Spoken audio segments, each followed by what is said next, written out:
Hello?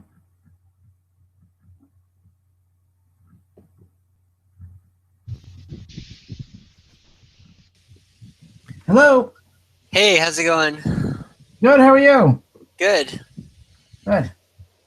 Um, So you needed some consulting on website topics and web app topics and see what the best moves for you guys are? yeah, we're looking at starting development on a web app, and I just wanted to bounce my thoughts off of someone else before I got too far into it. Sure, sure, totally understood. Listen, I apologize for getting in 15 minutes late. I had some issues on my side last minute with Google. We created some new Google accounts and they had me verify those. I don't know why it was my old account too. So hit me last minute and I apologize for that. But why don't we go ahead and give you the full hour by going over to 15 minutes over the new hour if we need to? Is that okay? That's fine. Sure. As long as I give you the whole hour, I just want to make sure you're happy. Um, Let me just make sure. I think that's fine. Yeah, that's fine. Okay. So, yeah, I mean, so basically, long story short, like we're an agency and we're doing what hundreds of agencies before us has done, right? And we're going to develop our own project management software. Sure, sure. Um, the intention is not ever to actually publish it for external use. But one of the things that we're doing a little differently than most people is that we're trying to sort of web appify the experience of working with an agency. Okay. So that really what we're doing is providing a project planning tool to clients where they can then like plan their projects out, add their own teams, kind of manage stuff internally, and like the second that they're ready or need help with anything, they can just kind of push a button and get our help with it. Oh, cool. Okay. So kind of Um, is what do you do? Is this like agency type support or what kind of agency? well, we do a whole, yeah, we have two different companies. One started out, it's called Web Mission Control, and it's like mostly we started out doing WordPress support. Um, Okay. and so we run a site called Managed WordPress Rocks, and basically we do managed hosting, and we also do management layer. If you want to keep your own host, we'll install some software where we do like backups, updates, whatever.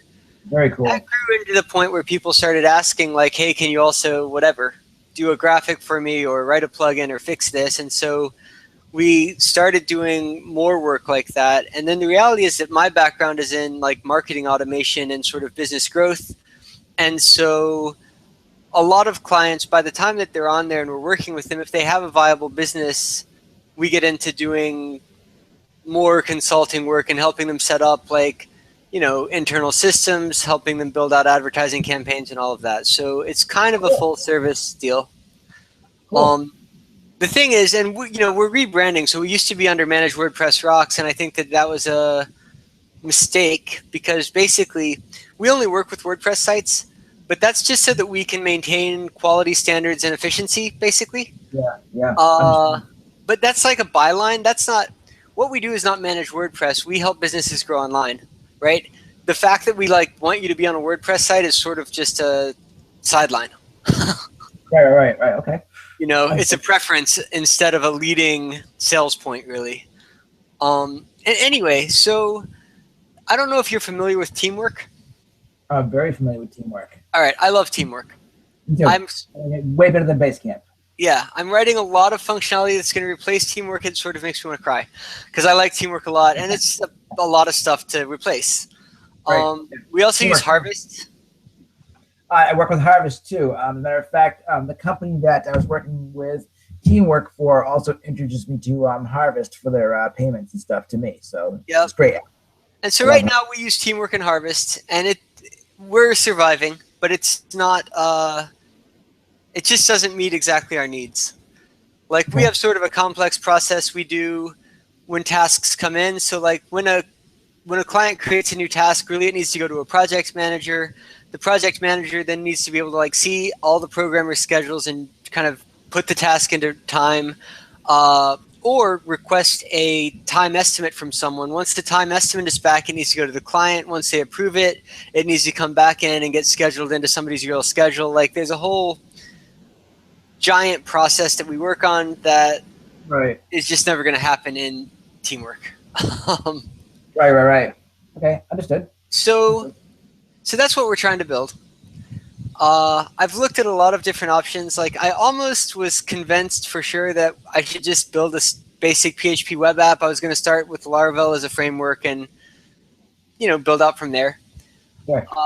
But more recently, I don't know. I've tried. I don't even know how to say this, but I've tried like 1,000 shortcuts to get started because I've had like overwhelm on the size of the project. And I'm like, there must be a good open source starting point or like some sort of framework that's going to make this easier. And I've kind of given up on that now because I actually think that it's a ridiculously large custom project. And in fact, I've installed frameworks look 90% close, but just to rip out what I don't need and replace what I do need and make it all work. And then to restyle an app, because we also want it to look, we have a specific UI kind of we're going for. And to restyle an existing giant like open source CRM app is a nightmare. Oh yeah, good luck with that. Yeah, right. So that's kind of what we've been playing with. And most recently, my thought is this, is that I don't know if you've ever heard of Do. There's like do.com. No, I haven't. It's a brand new app. It's really nice. It integrates with your Google Calendar. It pulls all your appointments in and lets you create like basically a bullet point agenda for a meeting, lets you share it, and it lets you mark things as either an outcome or a follow-up item. And so then you can take notes, you can share the agenda, you can keep taking notes during the meeting, and after the meeting's over, it'll email everybody and say like, here's the outcomes and here's the follow-up items. Whatever, right. Super simple, and it's using whatever it's using, but I think it's built on some weird combination of Angular and Ember. Right. And yeah, right. I just did like a what technology is this using search thing on it, and it showed both frameworks. Now it's possible they're just including both and not really using both, and that's just a remnant. But right. Anyway, so here's my first question: is this? I really like the single page app interface. I like the data interactivity of something like Angular. Especially with something like this where live chat and team interaction is big. Also, we want to give real-time transparency to clients, so having them be able to watch who's working on what and a real timer counting down on tasks. Like, our company's called Web Mission Control. Like, we want the client to have this like real control feeling. Like, that's why we're not an agency. It's not like, no, give us $5,000, we're going to build your thing. We actually bill by the minute. We track time by the minute. There's complete transparency into every second we spend on your project, who did what when. Like, right. And we come in way cheaper than agency prices because we won't give you a contract. Because if I quote you, I'm going to quote you at least twice as much as it's really going to cost. Right. Because the second that I quote you, you're going to become a nightmare client, and you're and you're going to ask for a million changes. And so this way, like, there's a little bit of an education process, but it's like, okay, look. Half of your project time is going to project management because you feel that like sending a text message that's unclear is an appropriate way to start a task. Or showing it 3 times a day, right? Yeah, so if you want to talk 5 hours a day, that's fine, and you're going to watch it accrue. Right. And you build for those 5 hours, right? Exactly. Thank goodness for Harvard. Yeah, totally. So anyway, like, here's where I run into trouble. Now, I'm a young programmer. I've been in this world for a lot of years, but I mostly have project managed teams of programmers. Sure. I started seriously programming a couple years ago. I'd say I'm proficient with PHP, and I am not that great with JavaScript.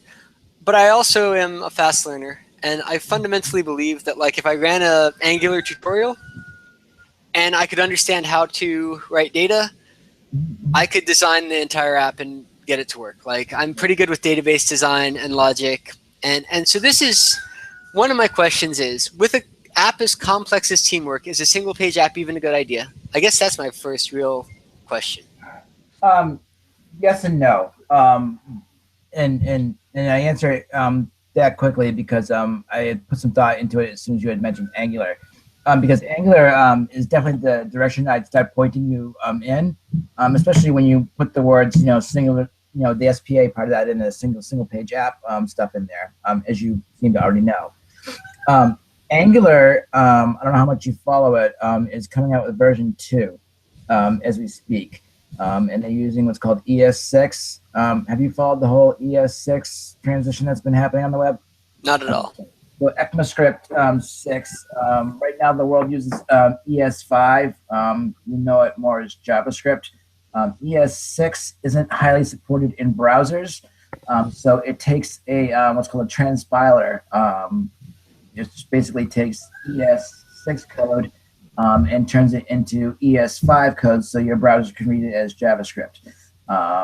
It's kind of the reason that you're doing it that way is so that you're basically future-proofing your code, so that when the newer browsers come out, your stuff's already using ES6, and you don't have to change it once again. So instead of just writing it in ES5, the first time you write it in ES6, use the transpiler to get ES5, and everybody's happy.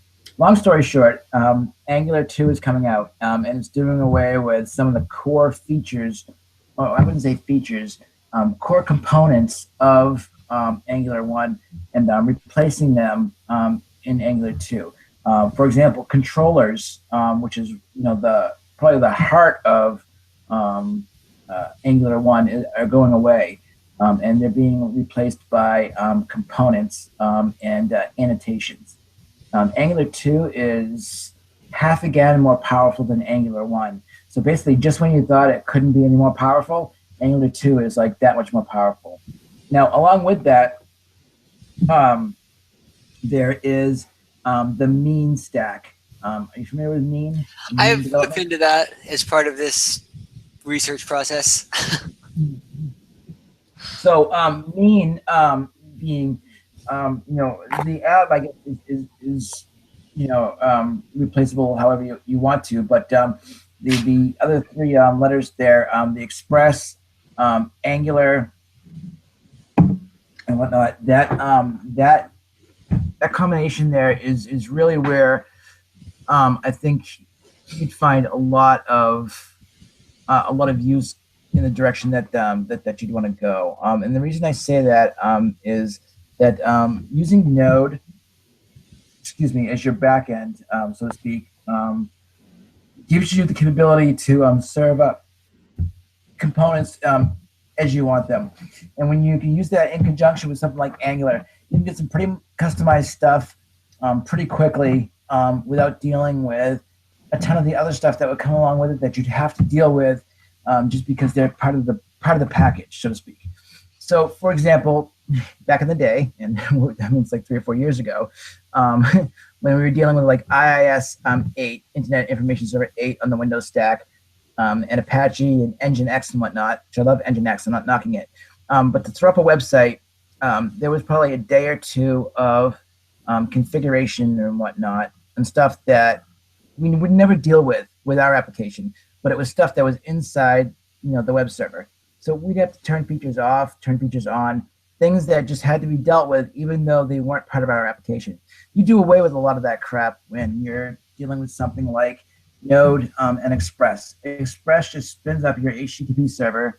It's basically like taking, are you familiar with Express? I'm not. Okay, so basically Express, it just takes Node and gives you the Node HTTP server pretty much out of the box. You're up and running with an HTTP server without all the complexities of setting up, a big gigantic enterprise type thing. And it's something that's scalable. So as you do scale up, you're going to be spinning up more Node instances of the Express framework like that. So those are the first two parts that I suggest you start looking into mean development for the single page app stuff, and getting more to your question of whether it's appropriate for the single. Your thing is appropriate for the single page app, and the reason why I said yes and no is because when I think about teamwork, I think of the individual components and functions that make it and what it is. You have your dashboard, you have your to-do lists, and you have messaging, and a few other components. Off the top of my head, I can't think of them right away, but essentially, if you think of those as individual applications, those tied together can easily be a good Angular type application together. Does that make sense? Yes. Okay. So, in Angular, you're going to be sharing JavaScript files. You're going to be sharing controllers. You're going to be sharing components. In Angular 2, you're doing a lot more components and a lot more views. And you're going to find that you're going to have massive amounts of code reuse with Angular 2. It's something I'd really recommend. There's another thing out there called iMean. And iMean is mean development with the Ionic framework attached to it. And if you're not familiar with the Ionic framework, Ionic basically is a platform that sits on top of Cordova. Ionicframework.org if you're typing that in over there. And I am I'm an Ionic advocate actually, so I'm going to bring it up to you whether anyone likes it or not. But there's a reason I'm an advocate of it. Max Lynch and Ben Sperry are two guys that created a company called Drifty. Drifty created Ionic, and while Google was putting together Angular 2, they actually brought in Ben and Max to help them shape Angular 2. So, like, when Google brings in outside consultants to say, "Hey, how should we build this?" Like, that speaks volumes to me as to how respected they are for their opinions and whatnot. So the Ionic framework is really all about taking Cordova apps and taking them to the next step to make it so that you write your code once and it works on every mobile platform that there is. And using iMean allows you to do pretty much the same thing, but with websites as well. And then you get the added benefit of being able to take your apps and be in a really good position to go mobile. 95% of the work to go mobile will be done for you.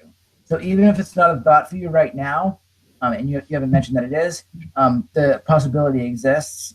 And whenever it comes to application building, I'm all about leaving doors open because it seems like clients will test your ability to make things be able to work in the future. The things that you just thought they'd never ask for, they'll ask for.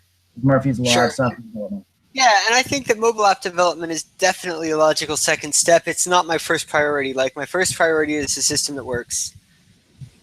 And the first, the out of the box first step for us is this. So we're looking at doing like a ticket first system.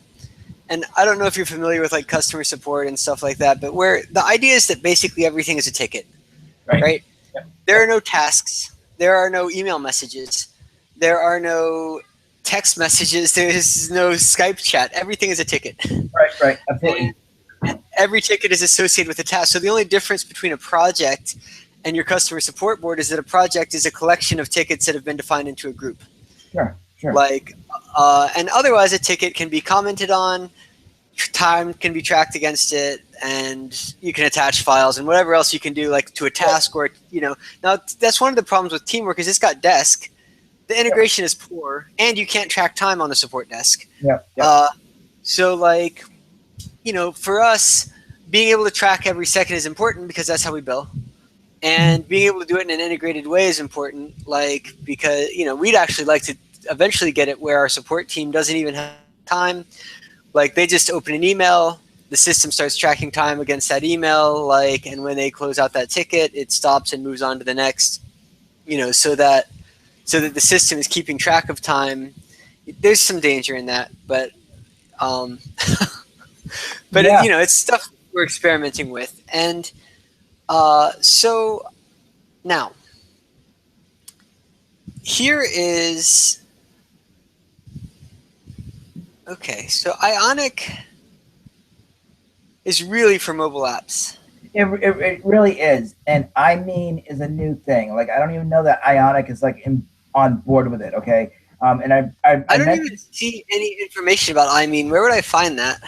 I put iMean right into Google. iMean is not an Ionic thing. Basically, iMean is the latest the latest incantation of mashups of frameworks, essentially. I don't know how it is. I've just started reading about it. I'm a reviewer for Manning. Have you ever heard of Manning Publishing? No. Manning is one of the offshoots that A Press put out there. PacT, Manning, A Press, those are the big three tech publishers right now. I'm a book Okay. reviewer for Manning, and as a reviewer, I get to see a lot of what's coming out, about 8 months ahead of time, and provide technical direction for authors to make sure that Manning isn't putting out garbage to their readers. So one of the things I saw last week was two requests to write books on iMean. So having that little crystal ball into the future of where development is heading is a pretty cool thing, and that's why I brought iMean up to you, because it sounds like you want to be able to get this ball rolling fast. You can't find an out of the box package that'll do 90% of what you want, which means that you're going to do a lot of custom stuff. And in that manner, you want what we term RAD, rapid application development. We're talking Angular. We're talking maybe a NoSQL type situation, and we're talking as little involvement with design stuff at first as possible, because you're going to be wanting to be pumping out the meat and potato stuff and get the bread and butter, which is the CSS and styling and whatnot, out of the way. So you can deal with that at a better time, and that's where Yeah, I mean, one thing that I do have is I have a really nice little Angular HTML template for an admin section that I like. That I feel I would feel comfortable using pretty much out of the box and swapping out my logo. If you've got that, then that's awesome. I toss out the iMean idea and just stay with the mean idea. Then the addition of Ionic really is to get those design elements out of the way. One cool thing about Ionic, again, is the ability for you to go mobile without much changes. And how Ionic, hard is it to style Ionic?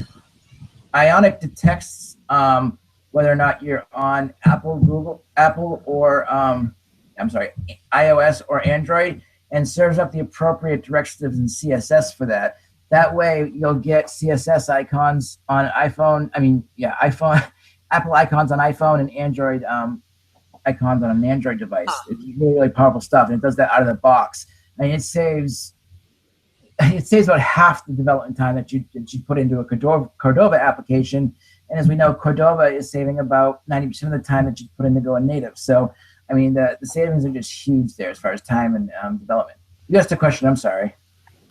No, I just asked how hard it is to style in Ionic. I mean, it sounds like what you're saying is that it basically is just builds native looking applications kind of out of the box, and pretty much. Yeah. I mean, it has an awesome CLI. So you pop open, Node, use npm to install plugins and packages and whatnot.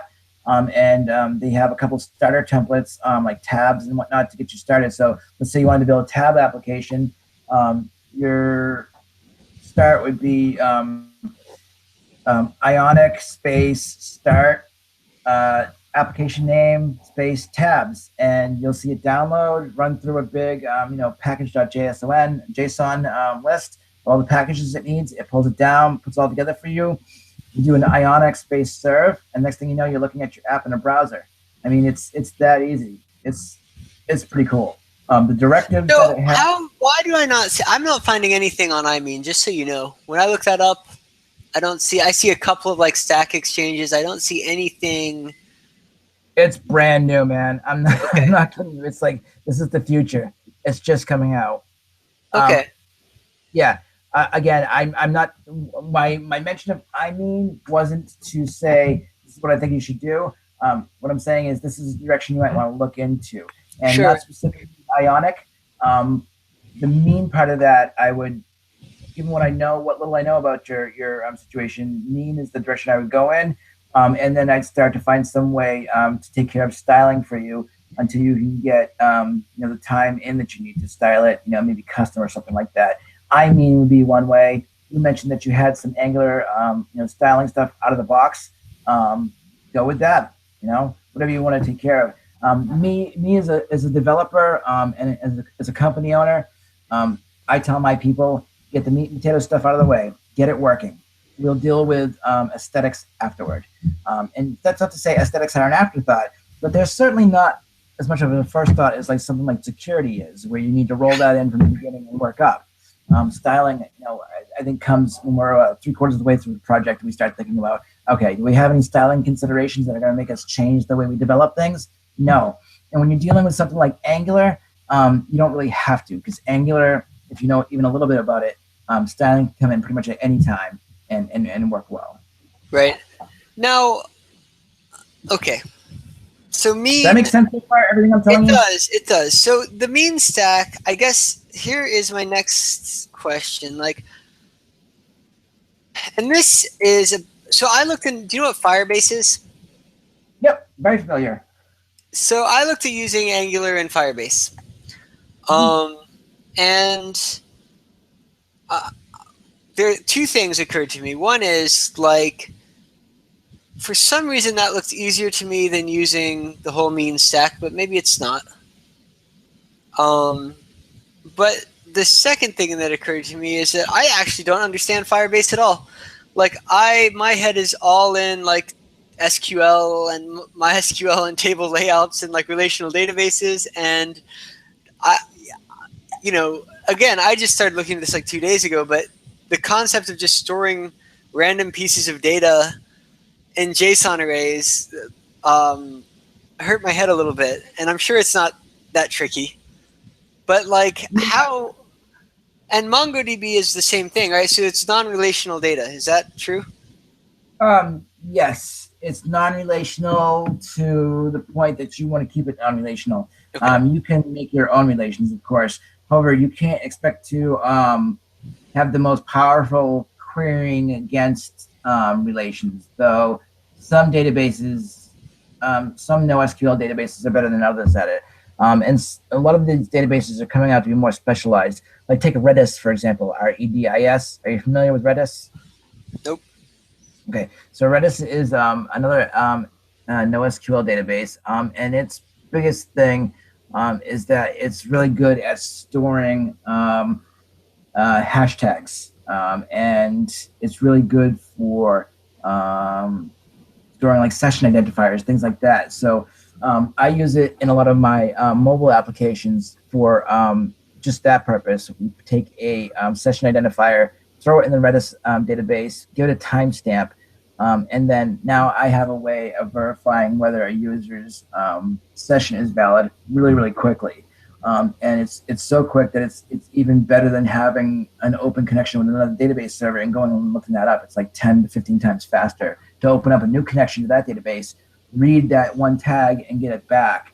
The difference was phenomenal. So you're going to find some databases are specialized for certain things. Now, as far as things being relational, the reason people got out of that mindset was because the need for the specialized types of data. In the past, if you come from that SQL world, like I definitely did, I've been doing this for 20 years. We didn't have NoSQL back then. We'd have to have our customer data spread out over a number of different tables. So, customer name, address, city, state, zip, all that stuff in one table, a table of orders, and then another table for all the order items. So if you work in relational databases, you know exactly what I'm talking about. Yeah. In the NoSQL world,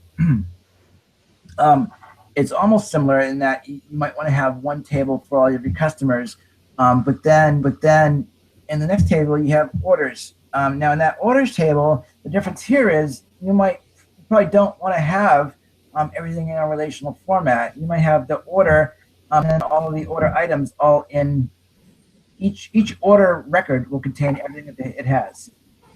Are you losing me? Hold on 1 second. All right.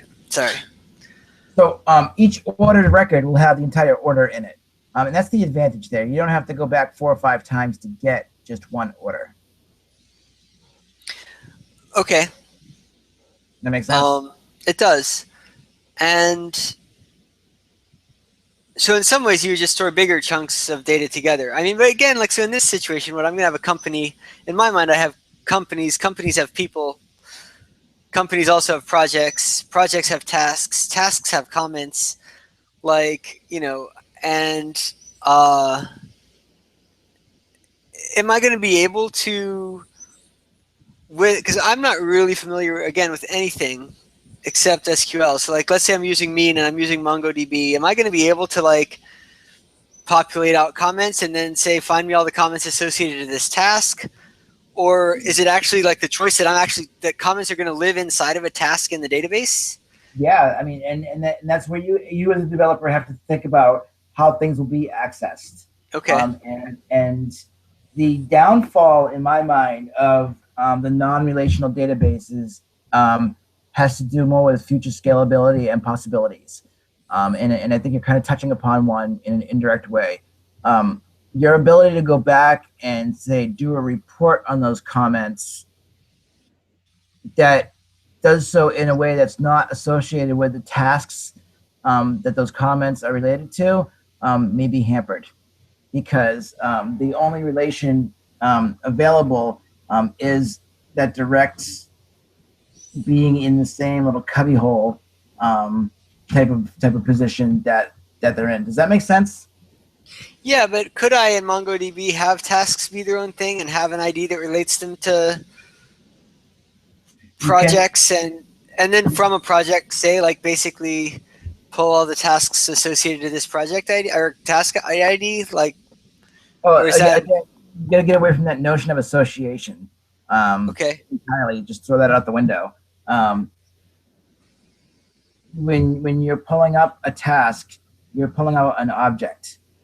Yep. So make your the idea, and this is why I said, this is where you as a developer get to think about what the best way for you to store your data would be like in your head. Like, I wish I could just store my object in the database and just get it back just like this. And that's Right. that's that's what you essentially do with those NoSQL databases. Again, and what I was saying with that is the downfall comes later on when some marketing manager says, I want you to get me all the data on all the tasks where anyone said the word, Rumpelstiltskin inside of their task message. And you say, oh, okay, how do I do that? Because there isn't like a query that you can go through and say, well, do this, and that, because tasks may not be a high level identifier. But you as a developer could have made that call, going forward. This is a bit of a high level conversation, so I don't know Yeah. if we're going to get into it, but you know, it's possible to make that available as a high level object within your database in Mongo, for instance. So again, it's that forward thinking or that in the future having to do a little bit of work to get the results you want type of thing that'll occur. So. Okay. So uh so I don't do you have any recommended coming back to square one, right? Where I just felt like okay, if I use now is there good documentation on Angular 2? I mean, is it basically you can start working in that now and it's okay, or is that something that if I am actually looking at Angular's documentation now, I'm looking at Angular 1 and then I'm gonna have to upgrade it in like next week? That's an awesome question, actually. Um, yes and no, and that's why I was talking about with the transpilers. The longer you wait right now to start your project, the better off you're going to be going with Angular 2. That said, going with Angular 1, if you're doing it, be prepared to be changing your code in 6 months if you want it to be up to the latest and greatest. And I wish there were a better answer to that. The whole Angular community is grumbling about this. There are going to be upgrade paths. And through my own research and nosing around Google's GitHub repositories, I've stumbled upon some of their upgrade stuff. As a matter of fact, let me see if I can show you something.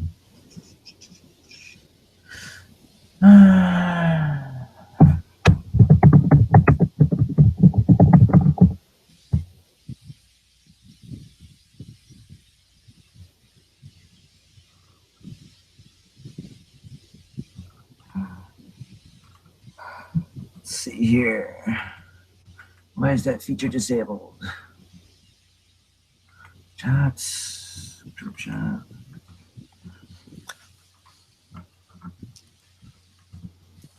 All right. You able to see that link I just sent over?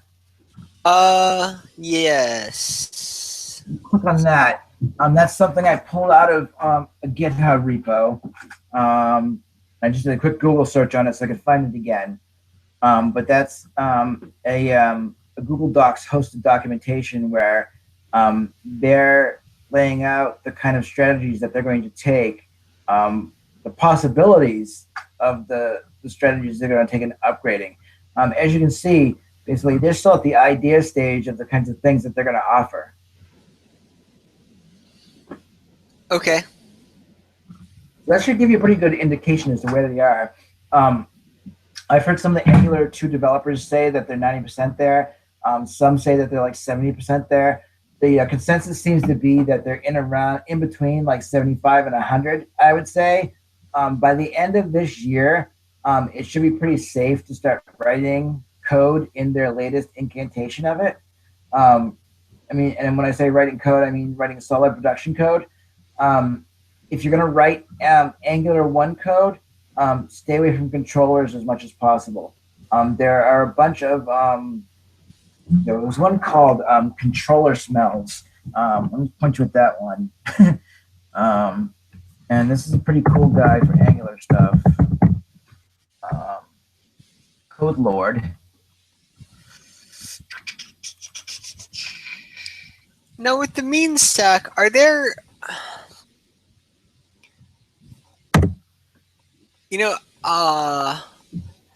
like this, I guess, in my opinion, what I would need, because again, I know what I don't know. And I feel like for me, it would be really helpful to have a starting point of, let's say, an app that has user authentication and possibly an example of reading and writing data to the database. Like, from that starting point, I believe I could probably learn the code and build out whatever I need to build out. Now, I guess I could always go and do like the little, tutorials on stuff. But do you know if there are any like starting points? Yeah. Like, in PHP, there's tons of them. Like when I was looking at Laravel, and that's where I actually backed off because like too many of them are already too opinionated. Like I installed maybe 8 different frameworks on Laravel, and I was like, nope, too much. Like there's a ton. And then once you go in one direction, you kind of get locked in a little bit, and then you're at the mercy of that guy's or that team. Yeah, you know what I'm talking about. Yeah. So yes, there's a thing called the Angular Seed project. Have you seen that? I did see that, and well, I know that there's something. Because when I was looking at Firebase, I saw an Angular Firebase seed. Right. Yep. So those are meant to do exactly what you're talking about. I don't know how much resources you're looking to throw at something like that. If you wanted something custom, you and I can always talk if you'd like. I can whip something out in a couple of hours for you and get you started in the right direction. That's also a possibility. And I'm sure you can find a ton of resources online as well.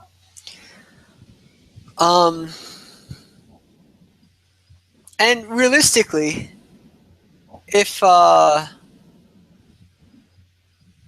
got about 4 months, right, to produce something that works, I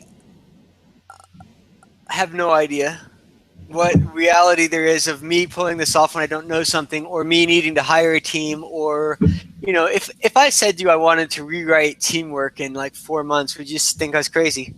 Yep. Yeah. Okay.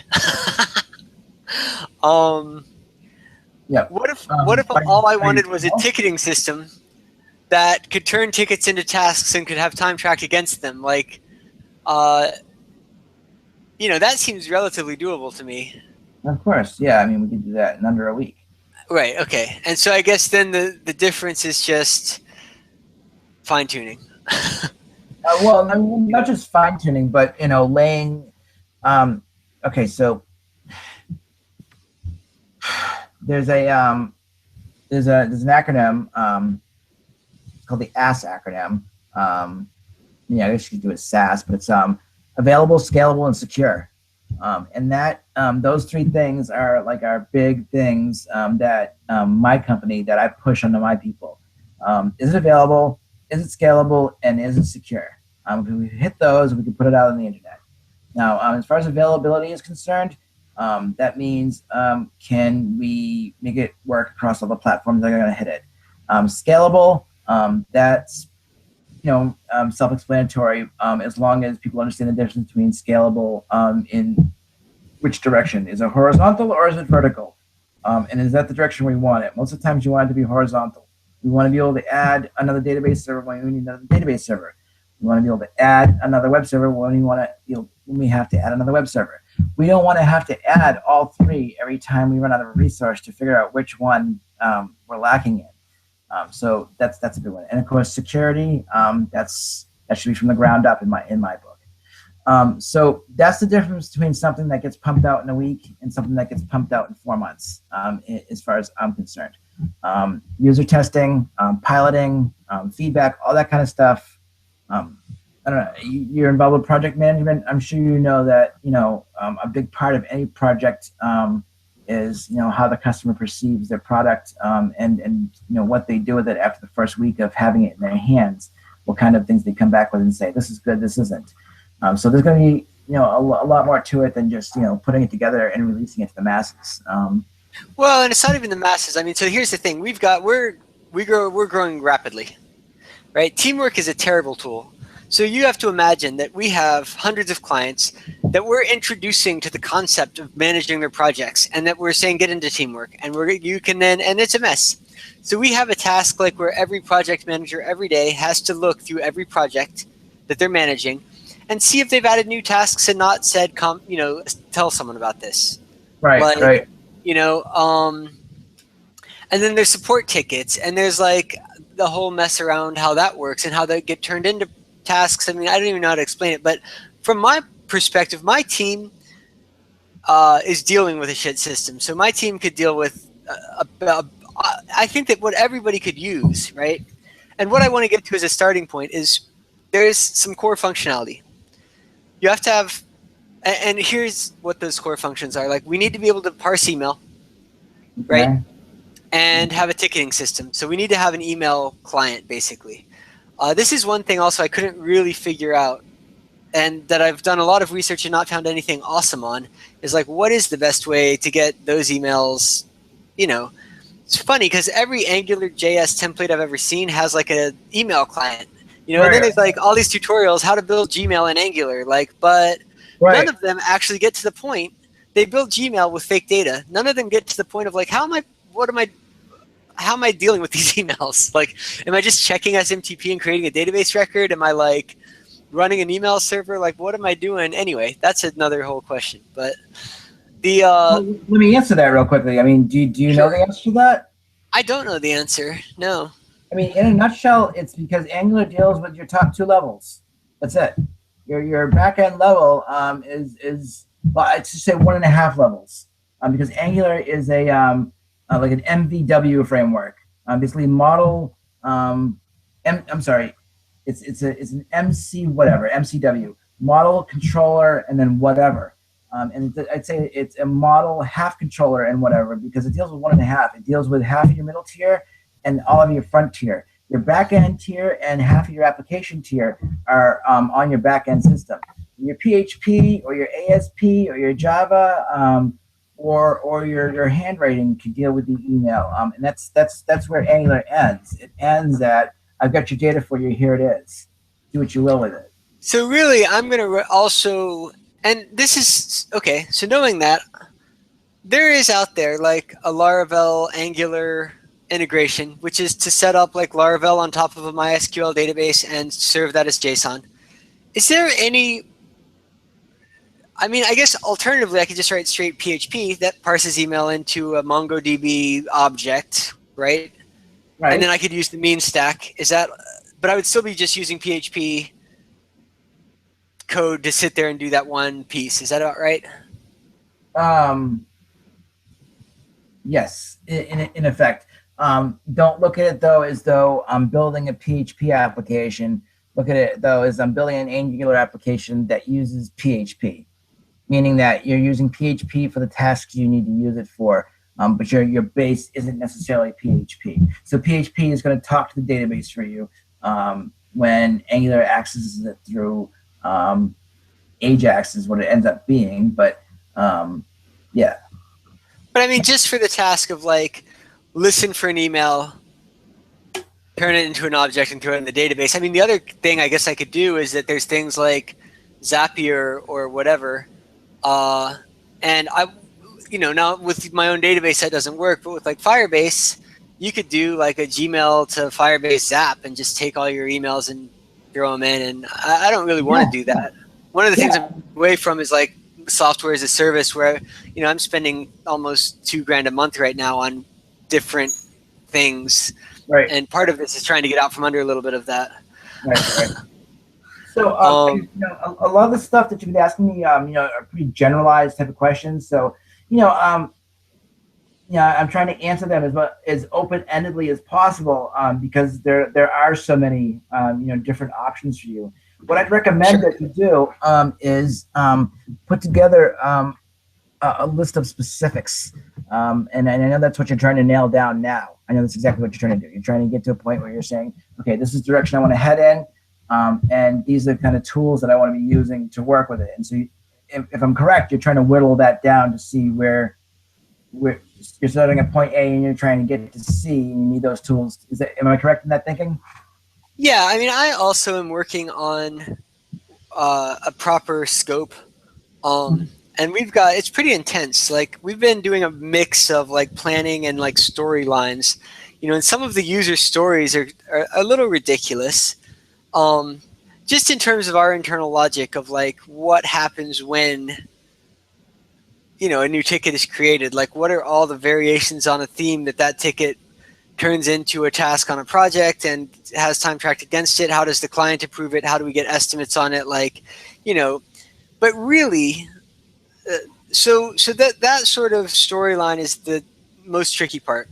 And we're working on writing all of that. We're trying to get that down separately. We even started wireframing in just straight up wireframing tools. My like bad habit is that I tend to wireframe in code. Like, I just start building stuff, and it's easier for me to look at it while I do that. Right. And sometimes then it is for me to build it out all in advance. But, I guess, so my requirements out of the box are, I can check email and get it into a database where we can have a support ticket-like interface. Can I just show you? Can I share a screen with you? Yeah, absolutely, man. And I know I've only got 15 minutes here, but I would like to talk to you because I think if you're open, I might be into two different options. One would be having you help me put together a starting point. And the other is if you're open to like sort of long-term consulting. One thing I'd like to do right now is control the code. Like, so I don't want to hire a team to build it because I want to know what's being built. Sure. And I know that I could probably go out and like get somebody for $10,000 or $15,000 to kind of put together what I want. And then if I actually wanted to understand it, it would take me the next year to like read all their code. And so I'm like, why don't I just write it over the next year and then I'll get it. But part of that might be writing it with help, like either where I'm specifically asking for like, I need this bit written. Can you just hand it back and I'll put it into the code so that I get what's going into the code? Or like, can you talk me through this because I don't even have any idea where I am? Gotcha. But can you see my screen? What do you see? I see a black screen. This is Google in the top left corner. Stop sharing. That's not very good. How do I switch my screen? Yeah, I see your screen. Yeah, but oh, you see the wrong screen. I see. Here we go. Okay. So let me think. What did I want to show you?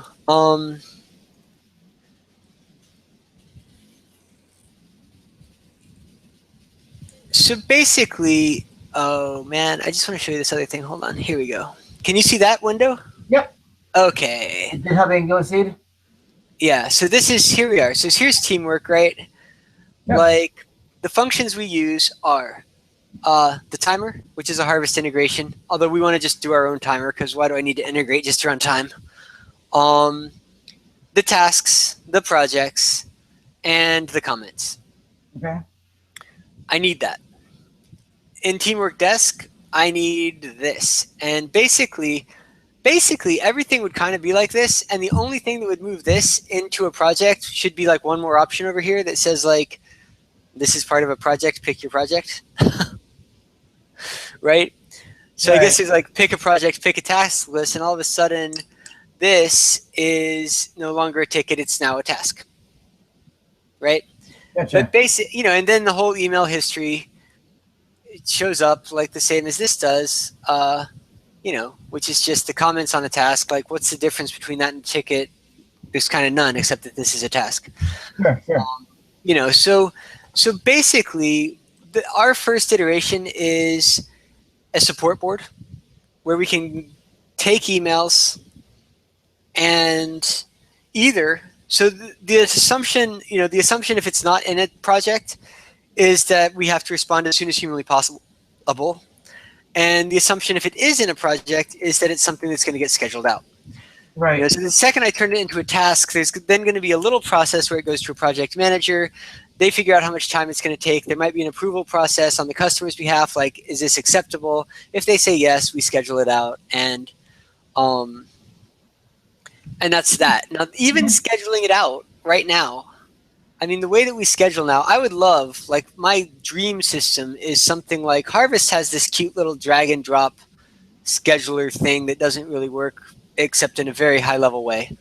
But my dream kind of idea is like to be able to see a developer timeline and to see exactly when people are working and how many hours I've booked them into, and like just sort of like take and then see tasks over here and just say this one is going to take about 2 hours. Let's stick it over here, right?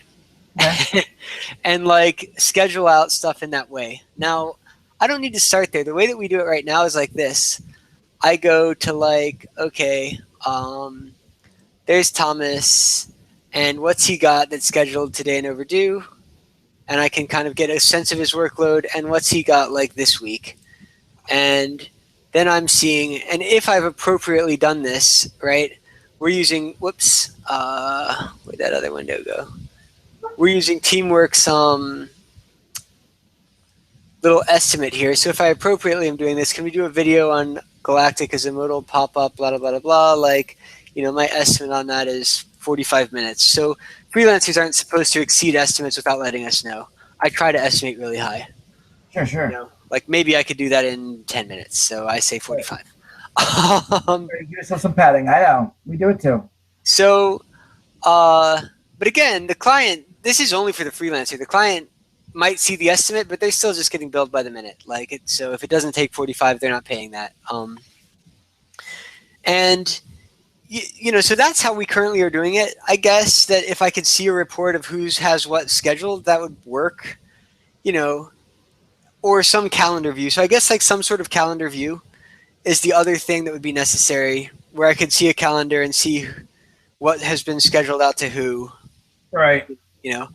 And I think that's the core system. You have tickets, you can add them to a project, you can track time on them, you can comment on them, and you can see how much time is being spent. I guess that doesn't take into account the client side, where they should be able to log in, see their projects and tasks and tickets, and see like a total of like time spent over a billing period, So that's the flip side of this, which I haven't even talked about, but there is like a little bit of reporting, which is where like tasks should kind of be separate from projects, because out of the gates I do need a report of like what are all the tasks associated to this client right for this month, how long did they take, and how much does that cost.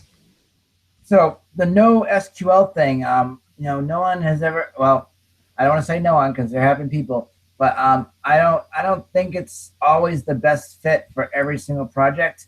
Also, there's no hard and fast rule that says you have to use that over any other database.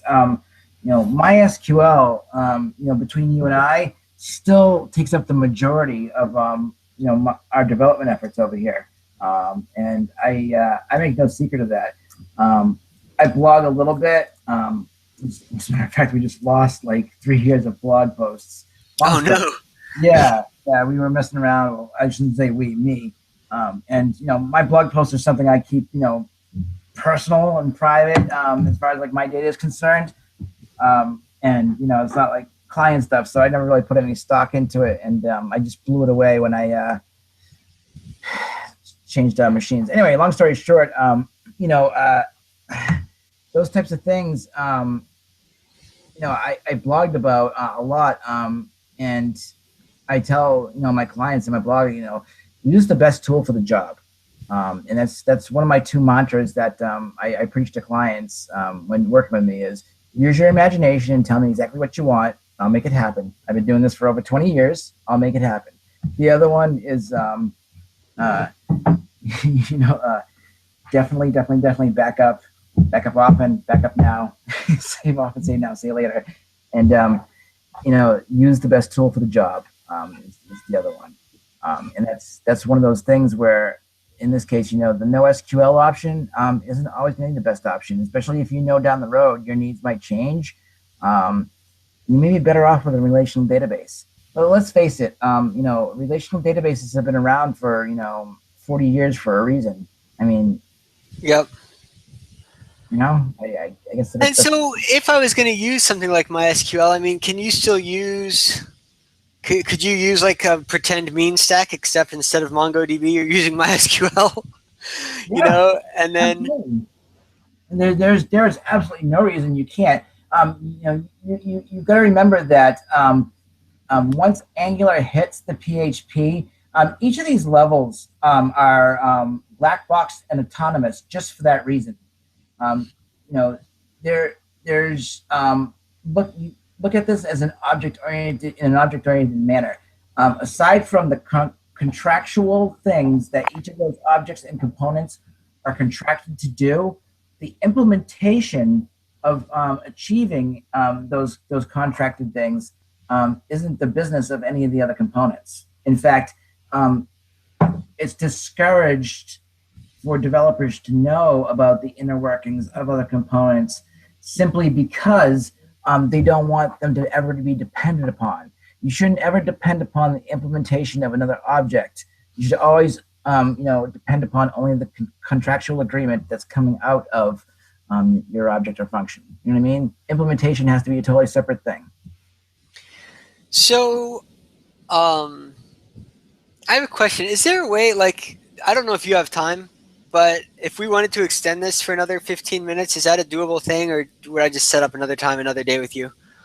You know what? I actually have to run out for about 90 minutes. I can do it 90 minutes from now if you've got time then. Well, maybe another day is better, actually. I've got some other stuff I've got to do. I run a WordPress hosting company. We run like a crazy multi-site install, and I've got to meet my server techs because there's some things going funny. But the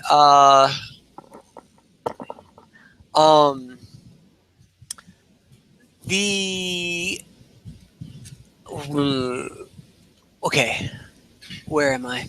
I mean, I guess I sort of am just at the point where I'm so done researching, and I just kind of want to pick an answer, and even if it's the wrong one, I just want to pick one and start developing. And I guess what I don't, my other question would be, okay, so if I use MySQL, right, I have to have a data layer. Now, I know that Laravel has an out-of-the-box data layer that you can very quickly implement to just do models that turn into JSON. And so I theoretically could use that, and that would give me, I guess, a structure that I'm probably more comfortable with. Because I do PHP and MySQL, and that's what I'm a WordPress guy at heart, and so that's where I spend 90% of my time. Now, yeah, and so I guess my questions would be, how much would it cost if I wanted you to help me get to a starting point where we defined that the starting point is actually an app that you could log into that whatever had, like, let's say that had user profiles, so that I could see how a data form got pushed to the database. So I could go and edit my profile, Sure. something like that. But to get the framework set up, because once it's up, I can learn. I taught myself AS3 and like did crazy Flash programming for a couple years. It's not like if I want to learn it, I can learn it. Yeah. I mean, and AS3 is a weird thing. I mean, Yeah. it's less fluid than it used to be. Type. Yeah. I understand what you're saying. But and I haven't touched that in years. And somebody said, "Hey, I have a broken app," and I went in and I can still like troubleshoot and fix Air apps. Like it's so I feel like my brain is there. I've looked at enough of these frameworks and like the MVC to-do lists and all this stuff that I get it. Like and I think that for me, it's just about, the one piece that I don't have totally is like with Angular, because all the Angular stuff is about interface, so with Angular, like how do I do that CRUD bit? How do I get my data into a database and back out of it? And also, I guess speed is a concern. Like, so if I am using Laravel and MySQL and I put Angular on top, am I losing the speed that I would otherwise have with something like Firebase? I guess this is where Firebase was also kind of nice, is because it tells you when something changes. Yeah. So if a new comment comes into Firebase, it's going to update everybody's app right away. That's sort of a nice feature. It is a nice feature. I don't know. I'd be careful calling Firebase faster, or any content delivery network type data sourcing thing faster. Remember that you're going off site for data. So whenever you go out of your own network, right. You call outside the network. So I don't know if I'd necessarily call it faster. I'd call it more scalable. I'd call it sometimes more secure depending on the situation. And I'd call it rock solid as far as it being able to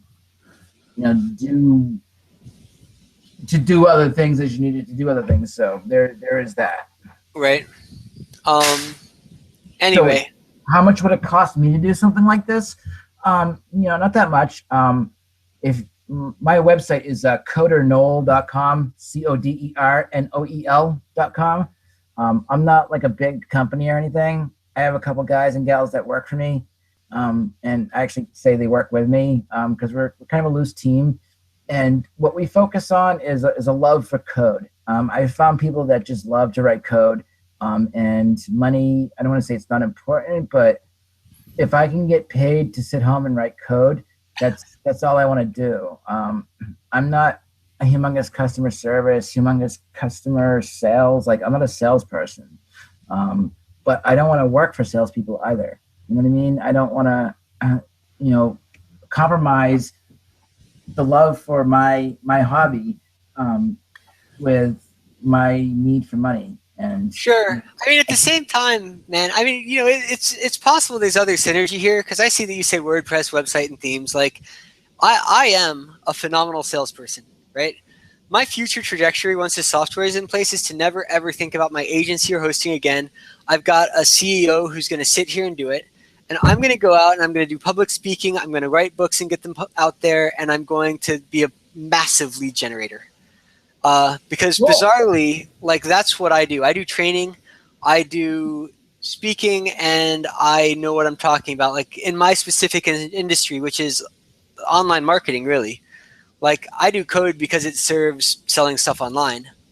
Right. Anyway, we also work with a very loose network, and we outsource a ton of work all the time. So that's just one thing, is that if you guys are good at what you do and it seems like you're very competent, we try to hire only very good people. And that's part of our thing, is like, it's not Elance, right? Like, right. There's no gamble. Like, we work by the minute, but you've got somebody that knows what they're doing by the minute. Like, right. Absolutely. But anyway, I will contact you through there. And maybe I will try to put together even a spec of like, here's what I want. Step one is like, I'll try to say, here's what we're thinking about building, so that you could have an idea. But if my step one is I want to define a system and I want to build that system, and that's it. And it doesn't need to have any functionality except that I can log in and start building. Right.